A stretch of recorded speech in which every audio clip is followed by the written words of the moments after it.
सुप्रभात स्टूडेंट्स। मैं मणिकांता टीचर, जो आपको ऑलरेडी 11 में पढ़ा ही चुकी हूँ, इसलिए ज़्यादा परिचय देने की तो आवश्यकता है नहीं। हाँ, लेकिन अब यहाँ पर 12th को बिल्कुल स्ट्रिक्टली, और यहाँ जो पैटर्न है वो भी स्ट्रिक्टली, यहाँ बिल्कुल सिंसियर होके हमें पेपर का पैटर्न फॉलो करना है। तो सबसे पहले तो मैं आपको बता दूँ कि पेपर का जो पैटर्न है वो पूर्ण रूप से 11th क्लास के अनुसार है। जो आपकी यूट्यूब पे मैं बता रही हूँ साइड या पिक्चर भेजूंगी, एक पेपर का पैटर्न भी भेजूंगी, लेकिन 25 नंबर के आपके जैसे ऑब्जेक्टिव हैं। अगेन जो ग्रामर है वही की वही है, बस चैप्टर जो आपके फर्स्ट टू 21 है वो चेंज होंगे, बाकी लेटर राइटिंग ऐसे राइटिंग भी मार्क के अनुसार भी वही रहेगी। तो ये कन्फ्यूज़न आपका सबसे पहले दूर हो गया। लेकिन यहाँ हमें थोड़ा सा नीट और क्लीन लिखने में, अगेन एक्सप्लेनेशन में रहना पड़ेगा, जिससे आप पूर्ण रूप से मार्क्स पा पाएंगे। अब सबसे पहला चैप्टर जो है हमारा सूर के बाल कृष्ण, जैसे वहाँ पर क्या था, कवितावली, जो कि रामचरितमानस तुलसीदास जी द्वारा रचित था। अब ये सूर के बाल कृष्ण है ना, ये सूरदास जी द्वारा रचित है। और सूरदास जी के लिए मैं आपसे कवि परिचय की बात करूँगी। तो सूरदास जी जो है विट्ठल नाथ के महान शिष्य रहे हैं, और ये वात्सल्य सम्राट कहे जाते हैं। वात्सल्य रस किसको कहते हैं? जहाँ माँ का बच्चे के प्रति निस्वार्थ अथाह प्रेम हो। तो यहाँ बच्चों समरी स्टार्ट कर रही हूँ अब मैं चैप्टर की, कि माँ यशोदा जो है अपनी जितनी भी इच्छाएं, अपनी जितनी भी कल्पनाएं, जितनी भी अभिलाषाएं बालक कृष्ण के लिए जो मन में रखती है, उन भंगिमाओं को, उन चेष्टाओं को कौन कल्पना कर रही है? माँ यशोदा। लेकिन उस भाव को वर्णित किसने किया है? सूरदास जी ने। इसलिए इस चैप्टर का नाम रखा गया है सूर के बाल कृष्ण। ओके, तो सूरदास जी वात्सल्य सम्राट क्यों कहे जाते हैं? कि माँ यशोदा का जो है कृष्ण के प्रति जो निस्वार्थ प्रेम था, उस भाव को किसने वर्णित किया? सूरदास जी ने। सूरदास जी के लिए कहा जाता है वो जन्मांध थे, है ना, और वो अग्रणी अष्टछाप के कवि थे। इनका जीवन परिचय जो है वो बुक के अकॉर्डिंग आप पूरा पढ़ेंगे, मैं जो आपको पिक्चर भेजूंगी। अब केंद्रीय भाव जो मैं सूर के बालकृष्ण का समझा रही हूँ, उसमें 3 बच्चों चरण हैं। प्रथम चरण क्या है? श्री कृष्ण अभी शिशु अवस्था में है।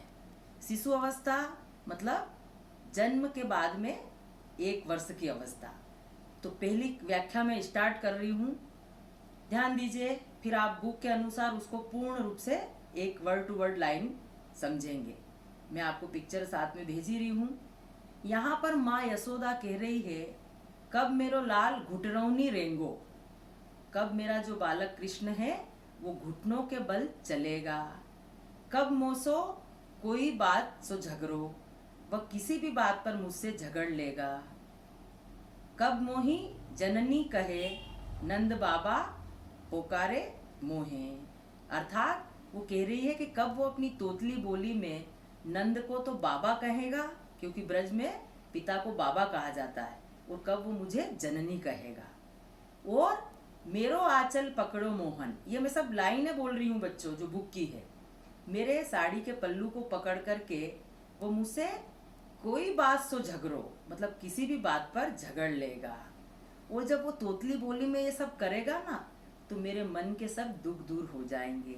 अर्थात सूरदास जी यहाँ पर कह रहे हैं कि माँ कुछ नहीं चाह रही है, बस बच्चे का ही सुख देखना चाह रही है। ऐसी भक्ति जो है निष्काम भक्ति कहलाती है। ध्यान दीजिए, अब अंत में माँ क्या कर रही है? ऐसी कल्पनाएं करके और कृष्ण को गोद में लेकर के आगे जा रही है आंगन में। आपू कछु काजू करे, मतलब लाला को तो आंगन में छोड़ देगी, और अपनी कल्पनाओं को लेके वो अंदर आ रही है। यहाँ काजू मतलब कार्य करने जा रही है कुछ।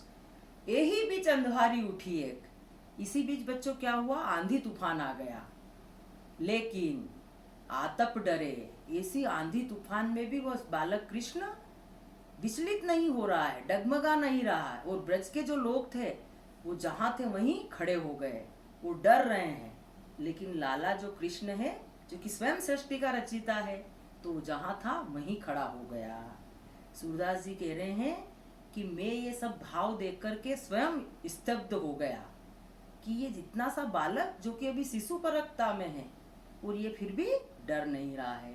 अर्थात फर्स्ट चैप्टर का ये फर्स्ट चरण जो है इसमें शिशु अवस्था है और माँ यशोदा इसमें सब प्रकार की कल्पनाएं कर रही है और इन कल्पनाओं को वर्णित किसने किया?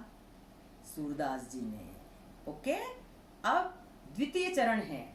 इसमें अब क्या हो रहा है, 1 साल की अवस्था के बाद 1.5 से 2.5 वाली अवस्था है, केजी क्लास की अवस्था।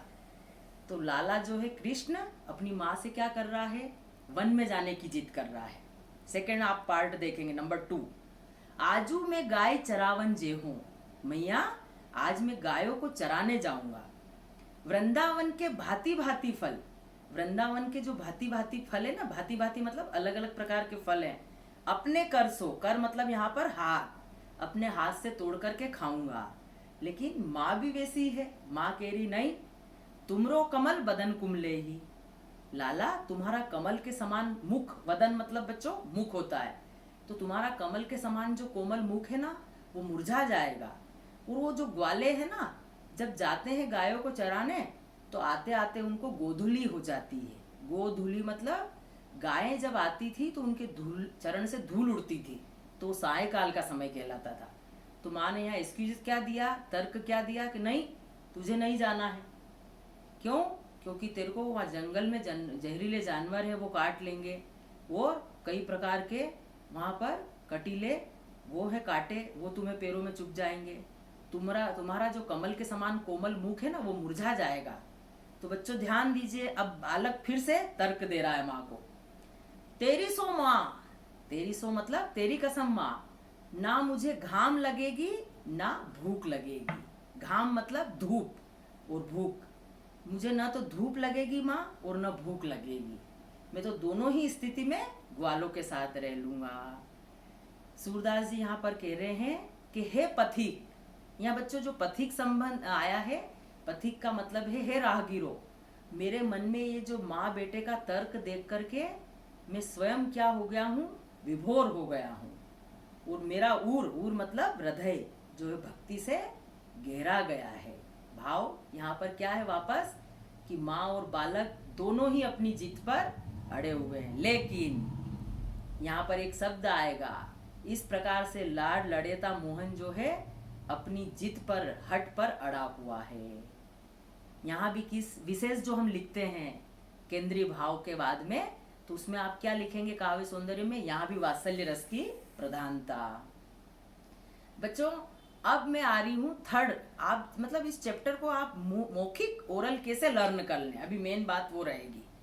थर्ड चरण अर्थात श्री कृष्ण जो है अब 4 या 5 वर्ष की अवस्था से बड़े हो गए हैं और उनकी नगरी क्या थी, विद्या अर्जन करने की उज्जैनी। उनके गुरु का नाम क्या था, संदीपनी। तो ध्यान दीजिए 4 वर्ष की अवस्था के बाद वो कहाँ चले गए थे, ब्रज से, वृंदावन से उज्जैन चले गए थे।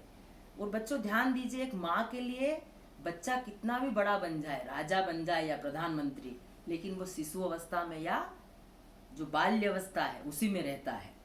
तो ध्यान दो, यहाँ पर जब वो संदीपनी गुरु से अपनी विद्या का अर्जन कर लिया था और कंस का आतंक कहाँ बढ़ गया था, मथुरा में, तो वहां से लेने आ गए थे उसको लोग, ब्रज भाषा के, ब्रज में तो अब लाला है नहीं, कहाँ है, उज्जैन में। तो वो उज्जैन से ही कहाँ ले गए थे कृष्ण को, मथुरा। ये मैं इतना डिटेल इसलिए बता रही हूँ कि अब माँ यशोदा